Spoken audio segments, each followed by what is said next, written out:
Attention famille, voici une jeune fille qui paye sa vie seulement parce qu'elle n'a pas voulu écouter sa mère. Histoire vraie, l'affaire se passe en Côte d'Ivoire. Salut la famille, j'espère que vous allez bien. Déjà voici la jeune fille en question. Elle a été élevée et éduquée par sa maman, toute seule. Sa maman a bataillé toute seule, elle a investi dans l'éducation de sa fille et tout s'est bien passé. Elle a réussi tout son école primaire, tout son premier cycle et tout son secondaire. Et contrairement aux autres familles qui s'arrêtent généralement à partir du bac, elle a forcé sur l'éducation de sa fille à tel point que sa fille a eu, je crois, un master. Après ça, maintenant, sa fille, tout contente, a commencé à faire des stages pour avoir un boulot. Sauf que pendant son stage, elle a rencontré un monsieur. Un monsieur avec qui elle est entrée en relation. Et à un moment donné, sa mère a constaté que la jeune fille, à tout moment, elle était au téléphone. Et à chaque fois qu'elle était au téléphone, elle montrait ses dents. Elle montrait ses dents. Elle riait, elle était joyeuse. La maman a vu sa distance, elle a compris déjà qu'elle avait rencontré quelqu'un. Donc, elle s'est approchée de sa fille, elle a dit, bon, tu sais, tu es déjà adulte, tu as déjà tes diplômes, tu fais même tes stages, tu as 25 ans, c'est déjà normal que tu traites avec les hommes, mais je veux au moins connaître qui c'est donc, fais-moi au moins connaître la personne.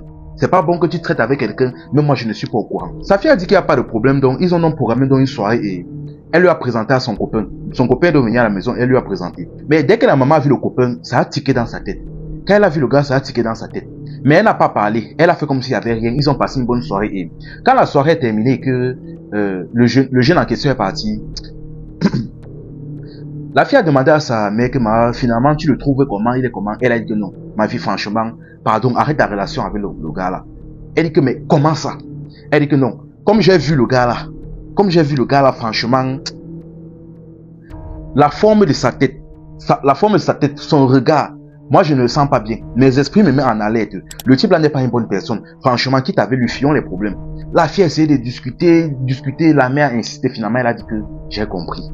Elle a dit que j'ai compris. Il va arrêter la relation. Bien évidemment, vous connaissez les jeunes filles d'aujourd'hui. Elle a juste menti. Elle n'a pas arrêté la relation. Elle a donc continué sa relation sans problème avec son gars. Et bon, chaque soir, sa mère avait l'habitude d'appeler sa fille pour lui demander où elle était, prendre de ses nouvelles.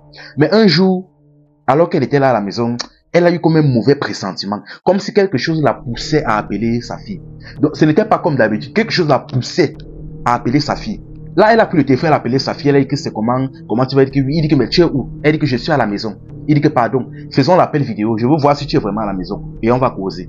Elle a donc fait l'appel vidéo et ils ont commencé à causer. Elle a vu qu'elle était bel et bien à la maison. Ils ont discuté, tout s'est passé bien. Sauf qu'à un moment donné, il était déjà 21h. La jeune fille a dit qu'elle est fatiguée, qu'elle a stage demain, elle doit aller se coucher. Bon, sa maman a donc dit qu'il n'y a pas de problème. Ils ont raccroché l'appel. Dès qu'ils ont raccroché l'appel, le lendemain, donc l'encadreur de la fille en question, pour son stage, appelle sa maman, dit que c'est bizarre, que habituellement votre fille a l'habitude de venir toujours au stage, elle ne manque jamais un jour, elle vient toujours à l'heure, mais aujourd'hui elle est absente, qu'est-ce qui se passe? La maman était troublée, elle dit que mais non, je causais justement avec elle hier et elle a raccroché l'appel précipitamment, disant qu'elle doit se reposer pour partir au stage demain. Qu'est-ce qui se passe? Finalement, il a dit qu'il ne sait pas, ils ont donc raccroché l'appel et elle a commencé à la chercher, appeler sa fille, mais son numéro ne passait pas. Laisser les messages vocaux, ça ne passait pas. Elle a commencé à être inquiète. Après, à un moment donné, le jeune en question l'a appelé. Le jeune avec qui elle lui avait demandé de rompre l'a appelé. Lui a demandé que, mais, elle est où, que c'est bizarre, je l'appelle, son numéro ne passe pas. La maman aussi, étonnée, a dit que, elle aussi, elle appelle, elle ne sait pas ce qui se passe. Elle dit que non, pardon, si tu as des nouvelles d'elle, pardon, il faut me dire. Il a dit, il n'y a pas de problème. Quelque temps plus tard, il appelle encore pour demander les nouvelles. La mère est étonnée, parce que dans sa tête, la relation était finie, mais elle est étonnée que le gars l'appelle encore. Il appelle plusieurs fois pour dire que non, pour demander les nouvelles, ceci, cela. Et à un moment donné, la mère commence à stresser. Elle appelle la famille. À un moment donné, donc, le jeune en question l'appelle encore, il dit que maman, tu sais quoi, je vais te dire la vérité. En réalité, votre fille est venue chez moi hier, minuit. Sauf qu'après là, elle a eu un malaise et elle est couchée là depuis, je ne sais pas. La maman a crié que, hey! Elle dit que c'est quoi ça? Mais tu m'appelles toi-même pour me dire que, oh, que tu ne sais pas, pour prendre les nouvelles, que tu ne sais pas ce qui se passe, tu l'appelles, ça ne passe pas. Et là maintenant, tu m'appelles pour me dire qu'elle était chez toi depuis. Là, il dit que maman, je ne sais pas, elle est venue là, elle est inconsciente.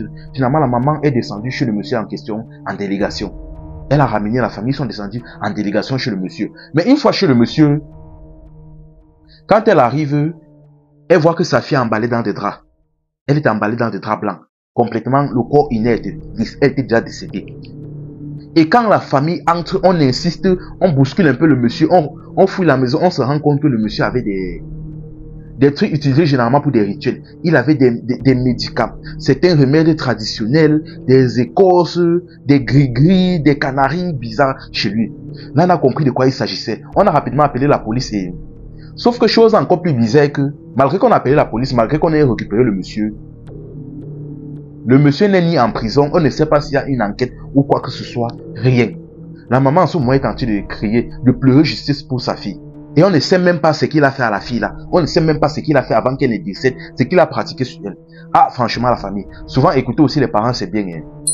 Même si souvent, on va pas se mentir, souvent, ils exagèrent et ils dérangent un peu, mais parfois, là, souvent aussi, écouter la femme, écouter aussi les parents, c'est bien, franchement. Regardez dans quoi elle est entrée, regardez. Je manque les mots. Et pour ceux qui se demandent comment j'ai fait pour savoir l'histoire là, j'ai guetté par la fenêtre. C'était info et amusement. Ici, on s'informe et on s'amuse.